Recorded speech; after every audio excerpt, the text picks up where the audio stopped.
Eu vou começar pela questão do STJD, eu estava dando uma atualizada aqui. Então é o Grêmio. O STJD já falou algumas, já noticiou, já publicou algumas decisões do dia de hoje, entre elas, né, o Geisa não vai poder falar porque tem lá do Grenal de Curitiba, lá os arremessos, né, dos sinalizadores das duas torcidas e tal. O Grêmio pegou 3 mil de multa na decisão que foi publicada agora. Do Renato, que é o que o Grêmio aguarda, ainda não tem nada. Mas como só depois do 12h30 parece que a coisa começou a andar por lá, que é quando eles começaram a publicar as decisões do dia, então as próximas horas elas devem, os próximos minutos daqui a pouco, render aí a decisão relativa ao Renato. Se o Renato se ferrar, são 4 jogos, né? Fez 40 graus no Rio de manhã, sem uma nuvem no céu. Tá, mas o povo tava todo na praia. Tá, agora começa a trabalhar ali, vai dar resultado, né? STJD e tal. Não esquenta, não. A fumaça não chegou no Rio de Janeiro. Quer dizer que a gente tem 40 graus. Quer dizer que a gente só trabalha no inverno. Tem fumaça, mas é outra. O inverno deles continua. Tem outra fumaça. Né? Vamos lá.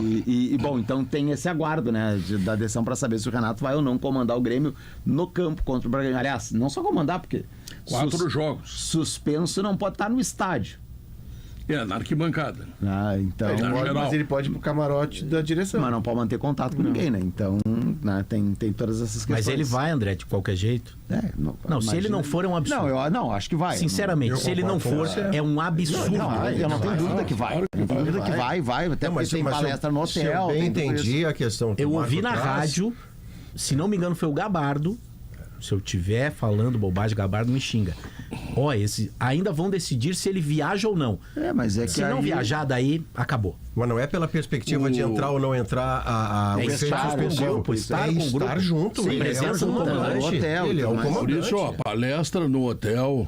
Claro. Sabe? O jogador saber que ele está ali, que ele está tratando com o Alexandre, o que tem que fazer, o que tem que mudar. Ficar em algum lugar onde ele terá acesso. Ele pode ir no ônibus da delegação? Pode. Estádio, não pode entrar no vestiário. Não pode entrar no vestiário, então. Não pode entrar no vestiário. É isso. Aí ele chega no estádio, ele vai pro camarote e ali o Alexandre Mendes assume. O Soteldo chegou, né? O Soteldo já treinou, inclusive, hoje, nas imagens que o Grêmio divulgou, tava lá o Soteldo treinando normalmente, né? Dessa vez não deu praia. Não, mas ele chegou hoje da volta das eliminatórias. Sim. Chegou ontem. Ele treinou já com o Vila Sante ontem, me disseram. Não, ontem ele não treinou. Ontem ele não treinou, ele treinou hoje. Mas ele treinou. Tem uma matéria tua, né, gente? O Vila Sante já treinou ontem. Com o Vila Sante, então. Chegou, mas só ontem já treinou o Vila Sante e hoje ele treinou também, né? E vai pro jogo, evidentemente, junto com o Braithwaite lá no ataque do Grêmio. Bom, Gemerson e Rodrigo ali, que já treinaram na semana, também devem jogar, né, nessa partida, a zaga titular do momento do Grêmio aí. E a manutenção do time, né? Com o Cristaldo, com o Monsalve, com o Dodge, volante, né, Pedro? Jogando ali do lado do Vila Sante. Jogando muito bem, apesar do tamanho. Né? É que tem uns baixinhos que são bons, né? Tu, por exemplo. Não todos, mas tem uns que são. Não, tu é. Né? Muito obrigado. Como diria Maurício Saraiva, eu não vou discutir esse assunto. E o elogio parece uma bufetada. Tu é o quê? Bom. Fica quieto. Qual é a Quer que eu expectativa? faça carícias nele? Hoje ele está especialmente afável. O Grêmio conseguiu uma linha ascendente, o Grêmio conseguiu fazer alguns bons jogos, vitórias, e veio aquela derrota daquela forma. O Grêmio parou depois daquela derrota do Atlético Mineiro. 2 semanas inteiras. Qual é a expectativa hoje do Grêmio? O que o Grêmio quer? Não cair. O Grêmio é não cair. Sim. Ele passou a ser esse o 2 objetivo. pontos? Não, mas acho que esse é o objetivo há muito tempo nessa. Não, mas em determinado momento, se tinha, por exemplo, o Grêmio, se tivesse vencido aquele dia o Atlético Mineiro, chegaria naquele momento, claro que teria rodada a acontecer, mas naquele momento estaria em 9º lugar. Mas o próprio Renato falou, né, na entrevista do pós-jogo, se não me engano, que eu ouvi, de que o Grêmio tem que tratar de fazer os 45 se livrar e aí a partir daí ver o que vai acontecer, né? Mas o sentimento então é de um jogo decisivo. Sim, contra o... até porque, vamos lá, o Grêmio tem 2 pontos mais que o Corinthians, que joga no sábado. O Corinthians joga no sábado contra o Botafogo no Rio, ok? Mas o Botafogo tem jogo na Libertadores no meio de semana, que Botafogo vai ser no sábado. Ele defende a liderança, tem tudo isso. O Corinthians vem embalado porque classificou na Copa do Brasil, vem embalado porque trouxe o Depay, né? Então deve estrear, inclusive. Tem toda uma questão diferente. Se o Corinthians ganha, o Grêmio perde uma posição e vai para 16º. E fica com a mesma pontuação do 17º, que será o Fluminense na noite de sábado, que tem só vitória menos que o Grêmio. E joga com o Juventude em Caxias. E aí, se o Grêmio não ganhar do Bragantino, ele pode entrar na zona do rebaixamento no final de semana de novo. O Renato tinha se animado, né? Você vai lembrar, logo depois da vitória que foi boa sobre o Criciúma, ele voltou a falar com aquele tom que é da natureza dele. Tipo, eu disse para vocês que era muito fácil, nunca duvidei que era fácil sair do Z4. Com o que ele contava?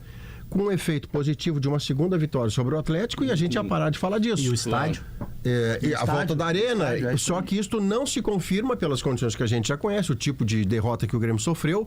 E quando vê, o Renato não está com a facilidade que ele pressupõe de sair de uma zona, de uma proximidade, porque ela permanece matematicamente ali. E tu olha os rivais, né? O Fluminense cresceu, o Corinthians no Brasileiro ainda não engatou, mas a Copa do Brasil mostra que ele está de alguma maneira andando pela... A boa notícia pro Grêmio, né, Pedro? Acho que é que só tem uma vaga. Em aberto, só tem uma vaga. Só tem uma vaga, né? A tendência ela tá muito forte, então essa é a boa notícia. Não, a rodada, por exemplo, a gente citou o Juventude joga com o Fluminense. Esse Juventude Fluminense é um jogo muito decisivo para os dois. O Juventude tá ali, tá. Sim. Não, tá tudo junto com o Grêmio. Tem um bolo ali, tem 7, 8 times no bolo. Esse é um confronto direto também, esse Juventude. O jogo do Fluminense Grêmio também da mesma forma. O Bragantino também, O Bragantino de forma tudo da mesma surpreendente, página. Tá perto, tá fazendo um péssimo campeonato pra régua dele. E depois o Grêmio tem um organização. outro jogo muito decisivo, que é o que vai uns jogos a recuperar, que é contra o Criciúma, né? Bom, esse ganha ou ganha, ou então... Que é na arena, esse não contra o negocia. Criciúma, até a última rodada. Esse não que negocia é o ponto. jogo que é o adversário direto. Esse que já tá, né? Que é um dos que se imagina... O problema do Grêmio nesse grupo de clubes que vocês colocaram é que o Grêmio tem uma responsabilidade que os outros clubes não têm. E aí, digamos assim, aquele aspecto do nervosismo, do assim, ambiente, lá em ele Criciúma... se instala na arena e não se instala em Criciúma, tá entendendo? Essa é a diferença. O que era um prejuízo pro Grêmio. Por isso, ganhar o jogo domingo é fundamental. Se a gente estivesse em Criciúma, o César não perguntaria pro setorista do Criciúma qual é o objetivo do Criciúma. A gente sabe qual é. Já sabe. Não, mas é a questão da expectativa. A pergunta é porque a gente sabe que esse Campeonato Brasileiro, ele... Se tu tem confiança no teu time, tu sabe que tu vai crescer e ali na frente tu vai estar forte. A minha discussão é que eu acho que em determinado momento o Grêmio se perdeu nisso. Tanto é que agora tu está dizendo que o Grêmio está voltando atrás, em cima, inclusive, de uma entrevista do Renato. Porque o Grêmio, em determinado momento, olhou para frente, não olhou para trás. Não, mas se o Grêmio tivesse vitória. ganho do Atlético, o Grêmio estaria 5 pontos distante. E é uma situação que não é decisiva nem com 5, nem com 2, tá? Mas é uma situação de tranquilidade muito melhor. Quando tu volta para 2, tu tem que jogar com o Bragantino, onde durante toda a história o Grêmio nunca ganhou. De outro jogo é e Flamengo. Se perder o Flamengo, mas o Flamengo é reserva. O Flamengo não tem reserva, o Flamengo tem 30 titulares. Um campeonato de 38 jogos, ele não pode estar... O teu sentimento não pode estar baseado em um jogo. Concordo contigo. O jogo tá fazendo diferença, mas é um jogo. Só que foi nesse conjunto de jogos de agora que o Grêmio se quebrou, né? Foi nessa exatamente série. Nesse. Foi nesse período do campeonato no primeiro turno com esses adversários. Exatamente. Que é o período aquele que começa e após enchente, inclusive, né? Porque é o jogo do Bragantino lá em Curitiba, o Grêmio perde com reservas. Exatamente. Foi a partir daí que o Grêmio declinou. Ingressou e estacionou. Foram 5 derrotas. Exatamente. Então é um momento delicado. O caminho do Grêmio agora ele é mais fácil porque o Grêmio só está no Campeonato Brasileiro. Mas o caminho ao longo do Campeonato Brasileiro, o Grêmio é mais rodadas no Z4 do que fora dele. Tu tem razão. É verdade. Tu tem razão. Tem que olhar bem isso aí. Aquele início do Grêmio é um negócio, olha, 10 derrotas em 15 jogos é um negócio, a gente conta e não tem dificuldade de entender.